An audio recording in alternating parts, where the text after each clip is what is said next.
Welcome to the olden days, mathematicians. We are doing vertical multiplication. So let's create a vertical equation or a problem, better yet. So let's say there were 45 classes in the school, and in the olden days, there really weren't that many limits on class sizes. So let's say there were 78 kids in every class, which in some countries there still are that many students in each class. Crazy. So roughly, let's estimate first. Let's go 80 groups of 50 potentially, although you should try to round one down, one up. So since it's at 45, I know it technically would round to 50, but I'm going to round it down just because I rounded that one up, because it'll level out the estimate a little bit better. So if you're having trouble with estimating, you can either use the 2 zeros approach, which I don't love, or you can use place value patterning, which I like better. So that would be 32.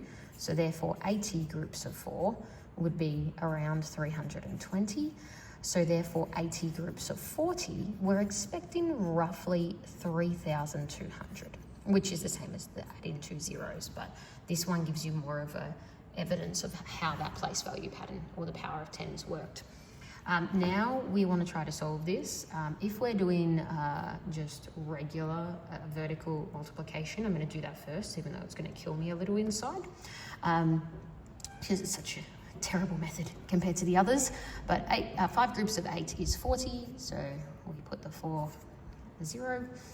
5 groups of 70, but we really think of it as 7 in this method. 5 groups of 7 is 35, plus the 4 is 39. And then we put the 0 down because we're really multiplying by tens. There's no magic to that. It is just multiplying by tens. So if we're multiplying 40 by 8, it will be 320. It will not be 32. So the 320 recognizes that 0 will be there. So that is that. And then 4 groups of 7 is 28, plus the 3 is 3, 1. Then we add it vertically, 0, 1, and 11, essentially there. So 5 and 3, 3,510. What you could have done while I was doing that too, just for keeping track, students can use colors to go, yep, I've done that. Yep, I've done that. And then a different color to go, yes, I've done that. And yes, I've done that. It does become quite messy. The other way to do it that's more of an expanded form, so can make a bit more sense. And checking back to the estimate, it looks reasonable as well. We did round this one down, so the estimate was a little low, which is fine because we were expecting that. So, but it's still a very reasonable answer. Nothing's gone unreasonably wrong. We could still be wrong, which is why I'll check it using a few more strategies, but at least we know we're in the ballpark of where we expect it to be in our old school method before we get to the new methods. So the expanded form method, I think, adds a little bit more place value sense. So 78 groups of 45 or 45 groups of 78. Really, we are doing 5 groups of 8, 5 groups of 70, and we're doing 40 groups of 8 and 40 groups of 70. So you can expand it out like that, essentially expanding out those cross multiplication loops at a better level. And then it's 40 and 350. If the students can't do this because they can't handle the place value, that's an alarm bell in itself. So that's where this hides misconceptions, and this will uncover place value or power of 10 pattern problems that have emerged. And sorry, I'll keep that one in pink because I'll do that one in pink and the other one in green. Now I'm deliberately not lining them up because if my place value is strong, I shouldn't need to line them up. If my place value is weak, I'll need to line them up or I'll get it wrong. So I don't want to shield my students from place value, I guess, from hiding their place value gaps. If they have place value gaps, I want to see those gaps, not drill them in rules like lining up columns that will then hide the place value gaps. 8 groups of 40 is 320. 40 groups of 70 is 2,800. Keep it in green. 2,800. Then I'm going to look for easy wins here to add these up efficiently. So I can see 350 and 320 shouts out to me as 670. If I add the 40 to that, that becomes 710. And then if I add these two, 3,510. So we got the same answer, which is reassuring because I do all these fresh. I don't mock it up. As you'd expect, it should be quite straightforward.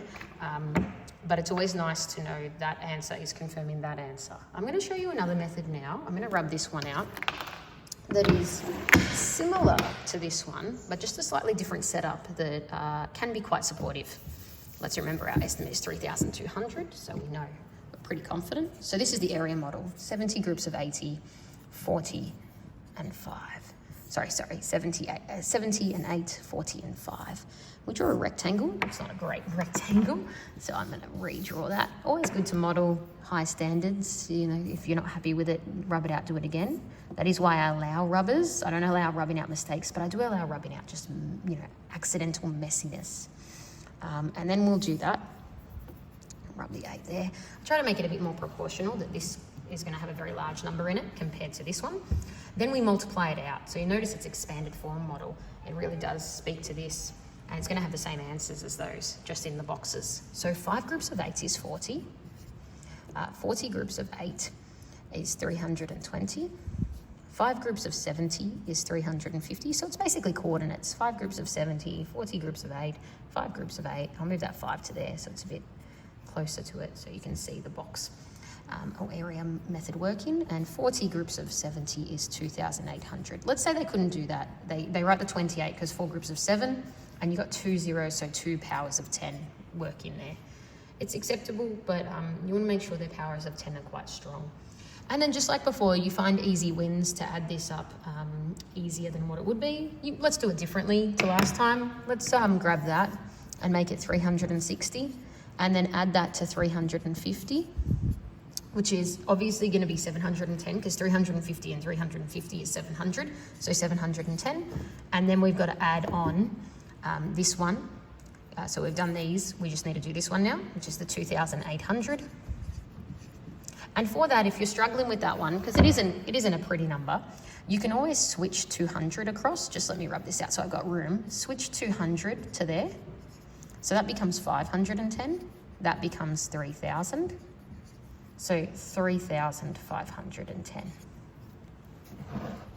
And that reassuringly is the same as that. And you can see where each of these came from. The 5 8s was the 40. The 5 70s was the 350, 5 70s, and the 48s and the 7 T40s.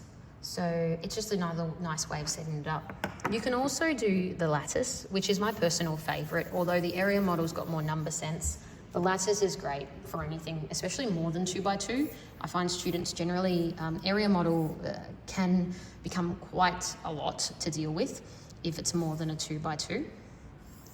So you draw 2 boxes for the 7, the 8, the 4, the 5, so 2 by 2, so 4 boxes, 2 horizontal, 2 vertical. It almost looks like you're setting up an area model right now, but you're not, because you're going to do these diagonal flying fox things. Whoosh, from the top of the platform, whoosh, from the top corner of the platform, whoosh. And these are setting up your place values. These are 1s, 10s, 100s, 1000s. We'll talk about that soon. Then you multiply it, and notice it's not expanded form. It's just 7, 8, 4, 5. They have to be in order, like 7, 8, 4, 5, because the 7 was the 10s, the 4 was the 10s. It could be 45, 78, but you can't put like 5, 4 or 8, 7, because that would be switching their place values. So now you multiply it out. So 4 groups of 8 is 32. 5 groups of 8 is 40. You don't have to do it in an order. Not like vertical algorithm where you have to do this and then this, then this, then this. It can be in any order. So 5 groups of 7 is 35. So there's 5 groups of 7, 4 groups of 8, 5 groups of 8. 4 groups of 7 is 28. Now let's just think about this from a place value perspective.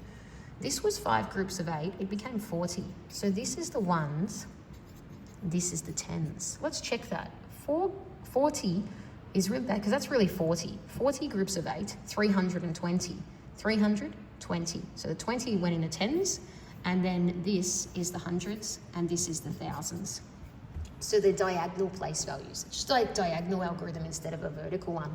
Once we've got the boxes multiplied out, we just add in the diagonals. So 0, 5 plus 4 plus 2 becomes 9 plus 2 becomes 11. So 1 there, and rename, because we've got more than 10 in a place value, so we need to rename it to the next place value. 3 and 3 is 6, 1 more is 7, and 8 is 15. So 5, and rename the 10. And then 3. So we can see 3510 or 3,510. So that worked as well. So lots of different strategies. We can use vertical traditional style, just with digits basically cross multiplying. We can use expanded multiplication to really check that the students are understanding what they're multiplying at each step, and to step it out without the risk of all those numbers at the top becoming jumbled up and all the cross multiplying becoming confusing. This is actually, I think, less taxing on working memory, because you set it up all at once and then you multiply it and then you add it. So it's not as much to handle all at once. And then finally, we have the area model, which is very similar to this, just area style setup with a rectangular grid, and the lattice, which is really just an algorithm, the same as the vertical algorithm, but I think more efficient, because I've seen a student in grade 3, probably a bit early for that to be a strategy for a grade 3, but I have seen one do a 10 by 10 multiplication in a lattice, and I just can't imagine that being done in a vertical algorithm setup. So there is merit to all of these strategies, including the traditional way, but the traditional way is not the only way. This way is not the only way. Hopefully any more